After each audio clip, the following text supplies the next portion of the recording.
If you would have asked me that question 3 weeks ago, I would have said this matchup scares the daylights out of me because Green Bay can run the football with the best of them. They're physical. They like to play 2 tight end sets. Those were things that were all recipes to just dominate the Seahawks early this year. That has not been the case, though, in this 4-game winning streak, and it feels like the confidence is now at a place where Seattle can say, no, we're not letting you run the ball all over us. Jordan Love, we're going to force you to beat us. We're going to get some pressure on you and see if we can coax you into some bad decisions, which he has been more than willing to do at times in his first couple of years as a starter. So I think Seattle matches up fairly well with them from a defensive perspective. They have to slow down Josh Jacobs. That is number 1, number 2, number 3 priority. You cannot let him take over the game. If the running game starts rolling, it's going to be really tricky for Seattle to get the job done. As for the offensive side, Green Bay is not a team that gives up big plays downfield. They've given up 2 passing touchdowns this year of 20-plus yards through the air. They are number 1 in defensive EPA against deep passes. So, your chances of making a lot of big plays against them downfield are slim to none. The Green Bay takes those away. Xavier McKinney's a big part of that. But they're one of the worst defense in the NFL defending the middle of the field. Jared Goff last week, 14 for 17, 152 yards and 2 touchdowns on in-breaking routes, according to NFL Next Gen stats. If I'm Geno Smith, I'm salivating about that because I've got Jackson Smith and Jigba, and DK Metcalf can run those in-breaking routes. So can Tyler Lockett, but Smith and Jigba is the one I'm saying, oh boy, this has a chance to be a huge game for JSN, attacking the middle of the field. And if you can do that over and over again, it's going to force Green Bay to make some adaptations to try to account for that. That's when you might be able to get a couple of those shot plays to DK Metcalf on the outside.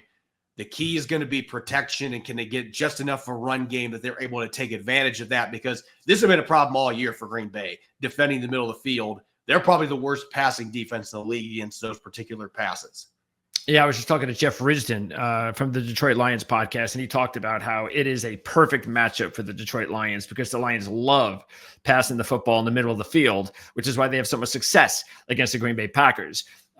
So we'll see if Seattle can keep that going. All right, by the way, the Packers, now this is a strange little trend out there if you're wagering on the game. The Packers have covered 10 straight games versus NFC West opponents, and they're 3-0 in that mark this year because they played all 3. This is going to be the 4th NFC West opponent, so that could be interesting. But Seattle has covered 14 of the last 17 versus teams with a winning percentage of 500 or more in the NFC. So that just tells you right there. Something's got to give.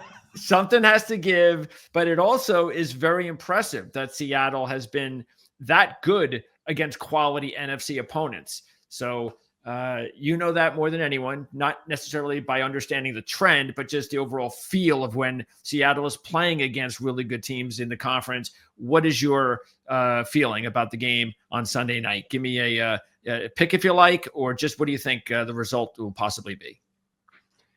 Well, I'm going to go against the spread here because the Packers are 2.5-point favorites. I think the Seahawks are going to make this different than that score. I know there's a lot of people I've talked to that think that that's not enough. There's a lot of people that think the Packers should be heavier favorites. I don't see that on film right now. The last 4 weeks. I see 2 teams that are very similar in a lot of ways. I see 2 quarterbacks.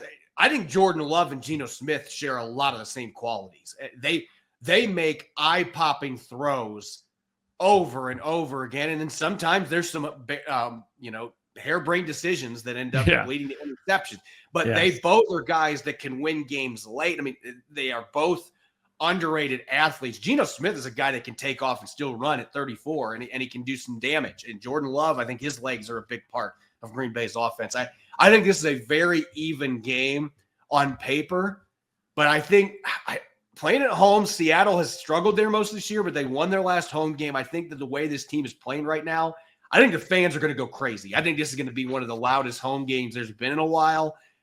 I think that plays into this game quite a bit. How does Jordan Love handle this? This is going to be the first time he's ever played at Lumen Field. How is he going to deal with that? I have a feeling Seattle covers that. I really do.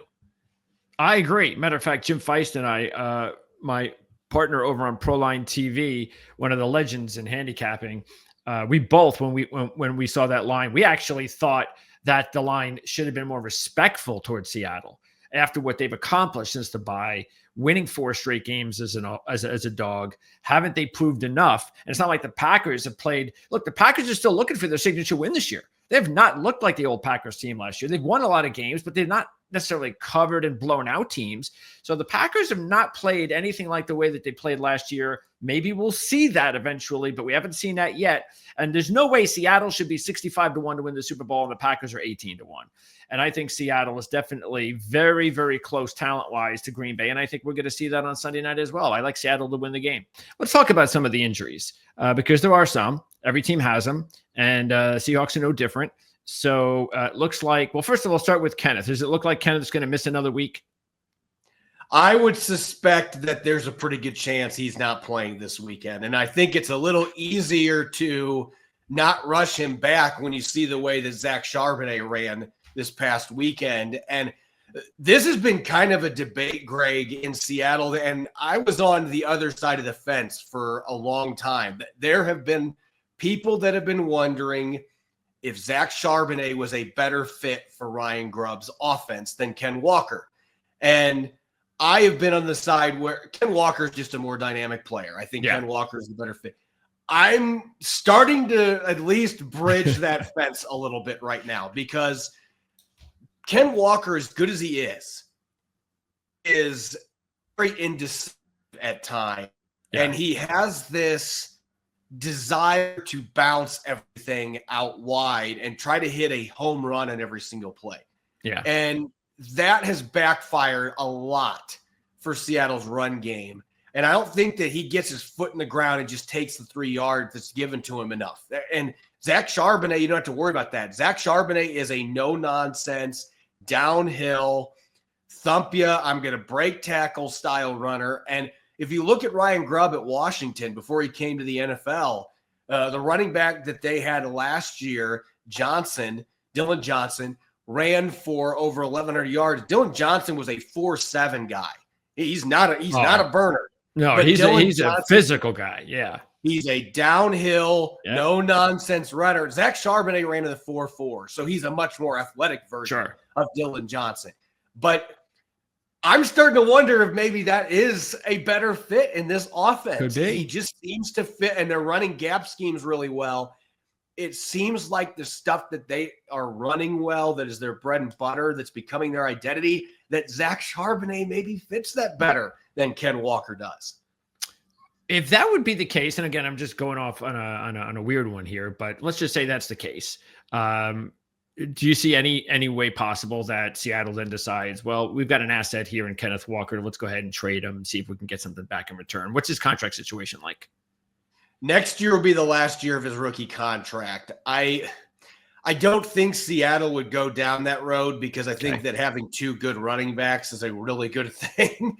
Yes, it is. And I don't think John Schneider wants to go into next year's draft thinking, oh boy, we got to find somebody else that we team up with Zach Charbonnet. Now maybe Kenny McIntosh is that guy. Their number 3 running back had a good week last week. First time he really got extended carries in his NFL career, but I don't think they want to do that. And I still think Ken Walker has a ton of value. Oh, yeah.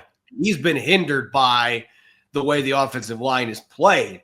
But I do wonder, is he the kind of back that is going to thrive in a situation where your key plays are running counter tray, power, duo? We had some success running behind duo in the Jets game, but that downhill style may not necessarily fit with what his strengths are. And so it does 100%. It creates at least an interesting discussion here. It does. For Seattle's front office.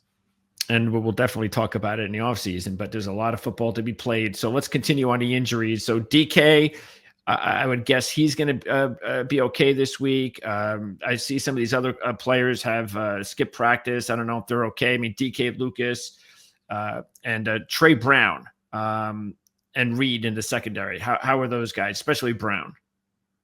Well, Trey Brown hasn't really been playing much other than special teams because of Josh Jobe, who I mentioned earlier. Brown was struggling in the first 3 or 4 games this year, and then he got an ankle injury, and it opened the door for Josh Jobe to get a practice squad promotion, and he played really well for a couple starts. And this is what, I mean, listen, I mentioned it with the linebackers earlier. Mike McDonald has been masterful at pushing personnel buttons.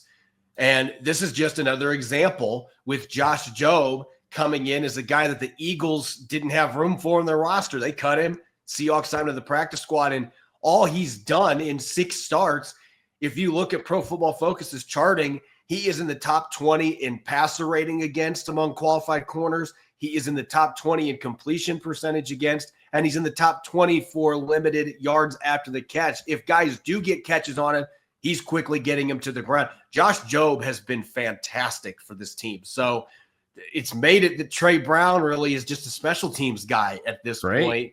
And I'm wondering if rookie Nehemiah Pritchett might end up leapfrogging Brown now. He just has not been able to build on anything here in his last season on his rookie contract. Yeah, and on defense, and again, that linebacking duo there of Jones and Knight, as you talked about, those guys, not a coincidence that the defense is taken off with the 2 of them back there. And Nwosu also. I mean, this is perfect timing for him to be coming back. Do you think he's healthy? Do you hear that he's healthy and now it's just about him catching up with everybody else? Yeah, he's just got to get his legs underneath him. He's missed so many games the last 2 years. And a lot of fans have been pushing the button of injury prone. But you look at the track record here, he's had some bad luck injuries, including a dirty chop block that was made by Wyatt Teller of the Browns in the preseason finale. That's just a bad luck injury on a play that probably shouldn't happen. The guy shouldn't be making the hit that he made on it. He looked really good on 21 snaps the other day against Arizona, a reduced workload, obviously coming back. They were going to ease him back in. He only had 1 tackle and 1 quarterback hit, but there were several run plays that he allowed his teammates to make plays by blowing up a pulling guard and forcing the running back to cut back into the teeth of the defense. Oh, there's number 99 Leonard Williams ready to eat me alive at the line of scrimmage. Uchenna Nwosu made those plays happen, though. So I think bringing him in, as good as Boye Mafe and Derek Hall have been, Uchenna Nwosu is still the best edge defender on this football team when he's healthy. So this has been a number 1 ranked defense the last 4 weeks, mostly without him. As long as he can avoid the bad injury luck that he's had and he can stay healthy down the stretch here, this is like adding a Pro Bowler at the trade deadline, but you're just getting him in week 14.